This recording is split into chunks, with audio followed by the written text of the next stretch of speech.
দেখো সকাল সকাল রেডি হয়েছি, যাচ্ছি আজকে ঘুরতে। কোথায় যাচ্ছি বলো তো? একটা নতুন জায়গা যাচ্ছি, তো দেখতেই পারবে। যাচ্ছি হচ্ছে ট্রেনে, সে কারণে সকাল সকাল রেডি হতে হয়েছে। তো এই যে এই কুর্তিটাই পরেছি, রেড কালার কুর্তিটা, এর আগেও দেখেছো। তো চলো চাই, আমি টিকিট কাটি।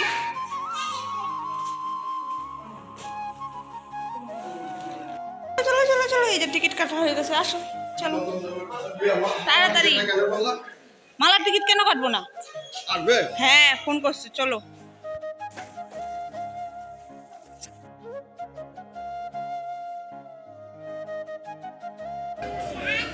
এটা শিলিগুড়ি যাবে। আমরা আগে কলেজে যেতাম, এইভাবে কলেজে যেতাম। গুড মর্নিং বন্ধুরা, তোমরা সকলে কেমন আছো? আশা করি ভালো আছো। তো দেখো আরও একটি নতুন ভিডিও নিয়ে চলে এলাম তোমাদের সামনে, আশা করি ভালো লাগবে। তো এখন কিন্তু অনেকটাই সকাল, মানে 8:30 বাজবে। তো আমরা সকাল সকালই চলে এসেছি স্টেশনে। আর এদিকে দেখো ট্রেনও ঢুকে গেছে। তো এই যে ট্রেনটা দেখছো, এই ট্রেনে করেই আমরা যাব বেড়াতে। তো আমি তো তেমন একটা চিনি না, কারণ আমি প্রথমবার যাচ্ছি, আর এর আগেও গেছিলাম, সেটা একটা কাহিনী আছে। চলো দেখতে থাকো পুরো ভিডিওটি, অবশ্যই এই ভিডিওর মাধ্যমে তোমাদেরকে মানে বলবো। তো এই যে ট্রেনে উঠে এই কাকুরা সুন্দর গান বাজনা করছিল, আর আমার মেয়ে তো প্রচণ্ড দয়ালু। তো মেয়ে এদের গান শুনে খুশি হয়ে তারপর তাদেরকে কিছু দিয়েছিল, মানে একটু দক্ষিণা দিয়েছিল। তো যাই হোক, এখানে গান বাজনা করছিল আর আমরাও শুনছিলাম, খুব ভালোও লাগে শুনতে। আর তাদের না সত্যি গলার ভয়েসটা অনেকটাই ভালো থাকে, সুন্দর। তবুও মানে সত্যি বলতে হবে যে তারা মানে কারো দয়ায় বেঁচে নেই, তারা নিজেরা কষ্ট করে অর্জন করছে। তো সেটাই। আর আমরা কথা বলতে বলতে পৌঁছে গেছি জলপাইগুড়ি স্টেশন। আর আমাদের আমবাড়ি থেকে 10টা স্টেশন পরেই কিন্তু হলদিবাড়ি স্টেশন। তো আমরা আমাদের গন্তব্যস্থলে পৌঁছে গেছি, আর এখানে পৌঁছেই কিন্তু আমরা রেল লাইনের উপর দিয়ে হেঁটে হেঁটে এপারে যাব। ফ্লাইওভার ছিল, কিন্তু মানে নিচ দিয়ে গেলে ফ্লাইওভার দিয়ে অনেকটা দূরে, মানে দূরে, আর নিচ দিয়ে গেলে তাড়াতাড়ি হবে, সেই কারণে আমরা নিচ দিয়েই যাচ্ছি। আর নেমেই মেয়েকে বললাম, বাবা একটু ভিডিও করে দাও তো আমার। তো একটু রিলস ভিডিও টাইপের আর কি করছিলাম। আর সামনে আমার শাশুড়ি আর আমার জ্যাঠা শ্বশুর আগে আগে, কারণ জ্যাঠা শ্বশুরই আমাদেরকে নিয়ে যাচ্ছে তাদের আত্মীয়র বাড়িতে। আর তোমাদেরকে কিছুক্ষণ আগে আমি বললাম যে আমার এই হলদিবাড়ি আসা নিয়ে একটু কাহিনী রয়েছে। এর আগে কখনোই আসিনি, তবে এসেছি। মানে কি বলবো, আমি যখন আমার বরের সাথে প্রথমবার দেখা করতে গেছিলাম, তখন আর কি এই যে আমবাড়ি স্টেশন থেকে 10টা স্টেশন আর কি বসে বসে গেছিলাম গল্প করতে করতে ট্রেনের মধ্যে। আবার ওখানে 15-20 মিনিট আধ ঘন্টার মতো হয়তো ট্রেনটা থাকে, অনেক দিনের কথা তো ভুলে গেছি প্রায়। তো সেখানে যতক্ষণ ট্রেনটা আর কি ছাড়েনি ততক্ষণ পর্যন্ত ওয়েট করে, ওটাই মানে ওই ট্রেনই আবার ব্যাক করে। তো আমরা গেছিলাম আর ট্রেনে বসে একটু দাঁড়িয়ে তারপর আবার ওই ট্রেনে ব্যাক করেছিলাম। এটাই হচ্ছে আমার হলদিবাড়ি যাওয়া প্রথমবার, আর এটা হচ্ছে দ্বিতীয়বার মানে যাওয়া। তো আজকে যাচ্ছি কারো বাড়ির উদ্দেশ্যে। তো এখানে দেখতেই পেলে মিষ্টি নেওয়া হলো, যেহেতু আমি প্রথমবার যাচ্ছি সে কারণে মিষ্টিটা নিয়ে নিলাম। আর আমার জ্যাঠা শ্বশুরের আত্মীয়র বাড়ি, মানে শালির বাড়ি। তো আমার শাশুড়িও প্রচণ্ড ইচ্ছে যে হলদিবাড়িতে যাবে, তার গ্রাম মানে খুবই ভালো লাগে। তবে আমরা এসে দেখি তেমন একটা গ্রাম না, ভালোই মানে জমজমাটি একটা শহরের মতো, ছোটোখাটো শহর বলা চলে না, তবুও মানে সুন্দর। তো যাই হোক, গ্রাম রয়েছে ভিতর সাইডে। তো আমরা তেমন একটা ভিতরের দিকে যাব না, মেন পোপারেই বাড়ি, যাদের বাড়ি যাচ্ছি। আর সামনে দিয়ে দেখো কত সুন্দর বাজার বসেছে। আমার শাশুড়ি এগুলো দেখে বলছে এগুলো সমস্ত হয়তো লোকাল সবজি হবে। তো আমি বলছি ঠিক আছে, বাড়ি যাওয়ার সময় পেলে নিয়ে যাব বাজার করে। তো এই যে আমরা পৌঁছেও গেছি, খাওয়া দাওয়া করেছিলাম, রেস্ট করেছিলাম, এবার বেরিয়ে পড়ছি। ভিডিও করা হয়নি কারণ মোবাইলে চার্জ ছিল না। তো এখানে মন্দির ছিল ভোলেনাথের, তো এখানে প্রত্যেক বছরই পুজো করে মাসিরা, মানে যাদের বাড়িতে এসেছিলাম।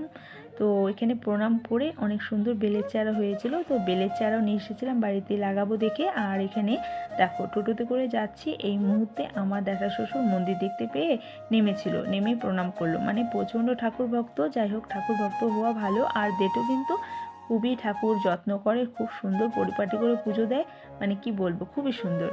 তো পুজো না দিয়ে কিন্তু খাবেও না, 1 ঘন্টা 2 ঘন্টা লাগে পুজো দিতে, তবুও পুজো দেওয়ার পরেই খাবে। অনেক নিয়মকানুন করে, অনেক সুন্দর করে পুজো দেয়। তার মানে কি বলবো, মেয়ে ছেলেরাও পারবে না। তো দেখো এদিকে ভাড়া দিচ্ছে আমার মেয়ে, আমার কাছে খুচরো টাকা ছিল না। তো দেখো কি বলছে, উরি বাবা, তুই এত টাকা পাইলি কোথায় থেকে? ও মা, আমার মেয়ে ভাড়া দিচ্ছে, বড় হয়ে গেছে। 15 রুপিসটা দাও, এটা দিয়ে হবে না।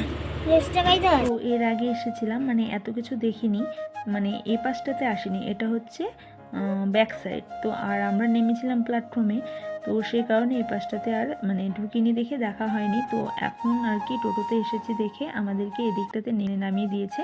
আর দেখো স্টেশনটা সত্যি খুব সুন্দর হয়েছে, অনেকটা মানে এরিয়া নিয়ে স্টেশনটা। আর সামনে ছিল থানা, মানে সব কিছুই সামনাসামনি, খুব সুন্দর পরিবেশটা, খুব ভালো লেগেছে। তো যাই হোক, দেখো টিকিট কাটা হয়ে গেছে, তারপর ট্রেন ঢুকে গেছে। তো আমরা ট্রেনে উঠে জায়গা নিয়ে নিয়েছি, ট্রেনটা ফাঁকাই ছিল, তো সুন্দর মতো বসে নিয়েছি। আর দেখো এই যে হলদিবাড়ি স্টেশন এটা, তো আরেকবার দেখিয়ে দিলাম তোমাদেরকে। আর এই যে আমরা এবার বসে পড়বো, তারপর গল্প করতে করতে পৌঁছে যাবো আমবাড়ি। তো যাই হোক, আমি আর আমবাড়িতে গল্প করতে করতে পৌঁছাতে পারিনি, কারণ আমার শরীর প্রচণ্ড টায়ার্ড ছিল, তো আমি ঘুমিয়ে পড়েছিলাম। আর আমার মেয়ের তো ঘুম নেই, কারণ ওর তো ঘুম পাবেই না, কারণ ও আসার আগে ঘুম থেকে উঠেছে, তার এনার্জিতেই আছে। আর আমার শরীরে একদমই এনার্জি নেই, সেই কারণে আমি ঘুমিয়ে ঘুমিয়ে আমবাড়ি পৌঁছে গেছি। এই যে দেখো আমবাড়ি স্টেশনে নেমেছি। তো এবার এই ট্রেনটাই কিন্তু এনজেপিতে যাবে। আর আমরা এখানে নেমে হেঁটেই যাব। আর আমার শাশুড়ি যাবে, মানে আমার শ্বশুর বাড়ি, তো আমাদের সাথে আর যাচ্ছে না, সেই কারণে অন্য রাস্তা দিয়ে যাবে। আর আমি, মেয়ে আর আমার জ্যাঠা শ্বশুর যাব আমরা অন্য রাস্তায়। তো যাই হোক, এখান থেকেই আমরা মানে ভাগাভাগি হয়ে গেলাম। তারপর এখান থেকে অনেক টোটো পাওয়া যায়, তবে আমাদের বাড়ি বেশি একটা দূরে না, সে কারণে আর টোটো নিইনি। তো ভাবলাম যে হেঁটে হেঁটে যাই। আর আসার আগেই মানে খেয়েছিলাম, সেই কারণে পেটে আর কি এখনও হজম হয়নি, তো আমরা হেঁটে গেলে হজম শক্তিটাও হয়ে যাবে। তো তাই দেখো স্টেশন থেকে হেঁটে হেঁটেই যাচ্ছি। আর আজকের এই ভিডিওটা হচ্ছে ভাইফোঁটার পরের দিনের ভিডিও। আজকে আমি তোমাদের সাথে শেয়ার করছি, জানি অনেকটা দিন পেরিয়ে গেছে, তবুও ভিডিওটা তোমাদের সাথে শেয়ার করলাম যাতে করে তোমাদের ভালো লাগে। তো বন্ধুরা, আজকের এই ভিডিওটি কেমন লেগেছে অবশ্যই কমেন্ট করো। ভিডিওটি ভালো লাগলে লাইক, কমেন্ট, শেয়ার, সাবস্ক্রাইব করে দিও। আর দেখো একটা জিনিস দেখাচ্ছি, এই যে তোমরা বাড়িটা দেখলে লাইটিং, মানে এটা হচ্ছে এক স্যারের বাড়ি, আমাদের খুব সুন্দর সাজিয়েছে। আর কালী পুজো মানেই হচ্ছে আলোকসজ্জা, তাই না? তো দেখো কথা বলতে বলতে অনেকটাই পৌঁছে গেছি। আর এইটা হচ্ছে আমাদের বাড়ির সামনের মোড়। তো এবার আমরা বাড়ির ভিতরে ঢুকবো। তো চলো, দেখো এখান থেকে এখানে আর টোটো করে না আসাটাই আমাদের ভালো হয়েছে, কারণ হেঁটে এসেছি, একটু গরমও লেগেছে। আর এখন তো হালকা হালকা কুয়াশা, ঠান্ডা তো আছেই। আর এটা ছিল ভাইফোঁটার মানে পরের দিনে ভিডিও, তখন এতটাও ঠান্ডা ছিল না। তো হালকা হালকা শীত কুয়াশা মানে ছিল, কুয়াশাও পড়েনি, হালকা হালকা ঠান্ডা ছিল দেখে হেঁটে আসাতে আমাদের মানে খুব ভালো লাগছিল। তো এই যে গল্প করতে করতে পৌঁছে গেছি। আর যাদের বাড়িতে গেছিলাম আজকে, তো খুব ভালো মাসি, তো মাসি হবে, কারণ আমার জ্যাঠা শ্বশুরের শালি। তো শালি মানে হচ্ছে আমার যেহেতু জেঠুকে বলি জেঠিমা, তো আমার জেঠিমার বোন, তো আমার মাসি হবে। তো মাসি খুব ভালো ছিল, মানে ব্যবহার সত্যি খুব ভালো, আমাদেরকে সুন্দর মানে প্রথমবার গেছি তাও সুন্দর আপ্যায়ন করেছে। তো এটাই, মানুষের বাড়িতে মানুষ খেতে যায় না, মানুষের ব্যবহারটাই মেন। আর সত্যি খুব ভালো লেগেছে। আর মাসিকেও বলেছি আমাদের বাড়িতে আসতে, মানে আমাদের বাড়ির সামনে তো বড় পুজো হয়, মেলা হয় অষ্টমী স্নানে, তখনই বলেছি আসতে। আর এমনিতেও আসতে পারে, মানে আমি বলেছিলাম আমার মতো করে আসার কথা।